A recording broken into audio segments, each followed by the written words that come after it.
que não está vendo que na faixa de Gaza não está acontecendo uma guerra, mas um genocídio.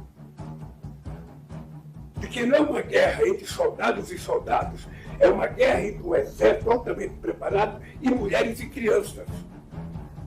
Sabe o que está acontecendo na faixa de Gaza com o povo palestino? Não existe nenhum outro momento histórico. Aliás, existiu quando Hitler resolveu AFP และรอยเตอร์ต่างพากันรายงานว่านายกรัฐมนตรีเบนจามิน เนทันยาฮูผู้นำอิสราเอลแสดงความไม่พอใจอย่างรุนแรงระหว่างการแถลงข่าวเมื่อวานนี้กรณีที่ผู้นำบราซิลกล่าวหาอิสราเอลว่ากำลังฆ่าล้างเผ่าพันธุ์ชาวปาเลสไตน์ในกาซาพร้อมกับเปรียบเทียบการกระทำของอิสราเอลต่อพลเรือนในกาซาว่าไม่ต่างไปจากกองทัพนาซีเยอรมันที่สังหารหมู่ชาวยิวระหว่างสงครามโลกดาซิลวาให้สัมภาษณ์ที่กรุงแอดดิสอาบาบาประเทศเอธิโอเปียระหว่างเข้าร่วมประชุมสุดยอดประเทศแอฟริกาเมื่อวานนี้โดยได้ตำหนิปฏิบัติการโจมตีของอิสราเอลในกาซาว่าสิ่งที่เกิดขึ้นในฉนวนกาซาไม่ใช่สงครามหรือการสู้รบระหว่างทหารกับทหารแต่เป็นสงครามระหว่างกองทัพที่ยิ่งใหญ่กับผู้หญิงและเด็กด้านเนทันยาฮูออกแถลงการตอบโต้ทันควันโดยกล่าวว่าคำพูดของดาซิวาเป็นคำพูดที่น่าอับอายและร้ายแรงและว่าการเปรียบเทียบอิสราเอลเป็นกองทัพฮิตเลอร์เป็นคำพูดที่ล้ำเส้นแดงและว่าปฏิบัติการสู้รบในกาซาเป็นการปกป้องตนเองของอิสราเอลและปกป้องอนาคตภายใต้กฎหมายระหว่างประเทศและว่าเขาได้สั่งการให้นายอิสราเอลแคชรัฐมนตรีต่างประเทศเรียกเอกอัครราชทูตประเทศบราซิลประจำอิสราเอลเข้าพบในวันนี้เพื่อยื่นหนังสือประท้วงแล้วขณะที่ประธานาธิบดีไอแซค เฮอร์ซอกและนายโยอาฟ แกแลนด์รัฐมนตรีกลาโหมอิสราเอลออกมาประณามคำพูดของผู้นำบราซิลว่าบิดเบือนประวัติศาสตร์และน่ารังเกียจพร้อมกล่าวหาดาซิลวาว่าสนับสนุนกลุ่มก่อการร้ายฮามาสซึ่งนำความอับอายมาสู่ชาวบราซิลทั้งประเทศรวมทั้งละเมิดค่านิยมของโลกเสรีนอกจากนี้ผู้นำบราซิลยังวิพากษ์วิจารณ์ชาติตะวันตกที่ระงับการสนับสนุนเงินช่วยเหลือสำนักงานผู้ลี้ภัยปาเลสไตน์หรือ UNRWA หลังอิสราเอลกล่าวหาเจ้าหน้าที่บางส่วนว่ามีความเชื่อมโยงเหตุโจมตีอิสราเอลเมื่อวันที่ 7 ตุลาคมพร้อมประกาศว่าบราซิลจะเพิ่มเงินสนับสนุนให้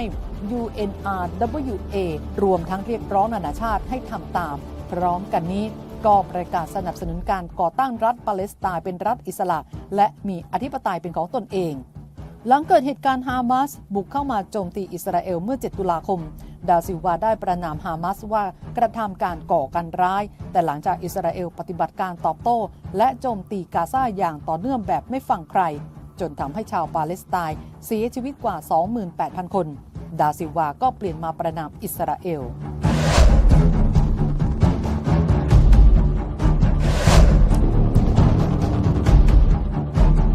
นายอัชรัฟ อัลคิราโฆษกกระทรวงสาธารณสุขของกาซาเผยว่า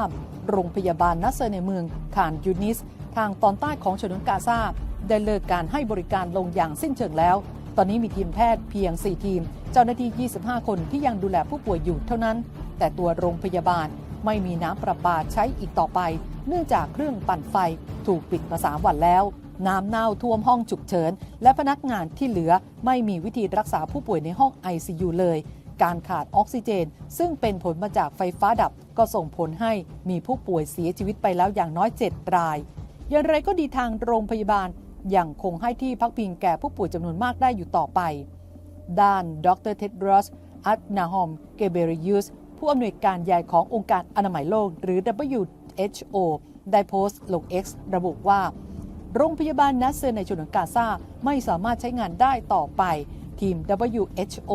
ไม่ได้รับอนุญาตให้เข้าโรงพยาบาลในช่วงวันศุกร์และวันเสาร์ที่ผ่านมาเพื่อประเมินอาการของผู้ป่วยและความต้องการทางการแพทย์ที่สำคัญเลยยังมีผู้ป่วยในโรงพยาบาลประมาณ 200 รายและยังมีอย่างน้อยอีก 20 รายจำเป็นต้องส่งต่อไปโรงพยาบาลอื่นอย่างเร่งด่วนเพื่อรับการดูแลสุขภาพซึ่งการส่งต่อทางการแพทย์เป็นสิทธิของผู้ป่วยทุกคนแต่ความล่าช้าได้ถูกจ่ายไปตามวิถีทั้งนี้โรงพยาบาลในกาซาได้กลายเป็นศูนย์กลางของความขัดแย้งที่กินเวลามานานกว่า 4 เดือนระหว่างอิสราเอลและฮามาสสถานพยาบาลส่วนใหญ่ต้องหยุดให้บริการเนื่องจากการต่อสู้และขาดแคลนเชื้อเพลิงส่งผลให้ประชากรกว่า 2.3 ล้านคนไม่สามารถเข้าถึงการรักษาพยาบาลขั้นพื้นฐานได้อย่างเหมาะสม ซึ่งทางประชาคมระหว่างประเทศพยายามเรียกร้องให้โรงพยาบาลได้รับการคุ้มครองภายใต้กฎหมายระหว่างประเทศโดยต้องอยู่ภายนอกขอบเขตของการทำสงครามแต่อิสราเอลก็ทำการบุกตรวจค้นสถานพยาบาลทั่วฉนวนกาซาหลายครั้งโดยอ้างว่ากลุ่มฮามาสใช้เป็นที่เก็บอาวุธและตัวประกันซึ่งฮามาสก็ปฏิเสธข้อกล่าวหานี้มาโดยตลอด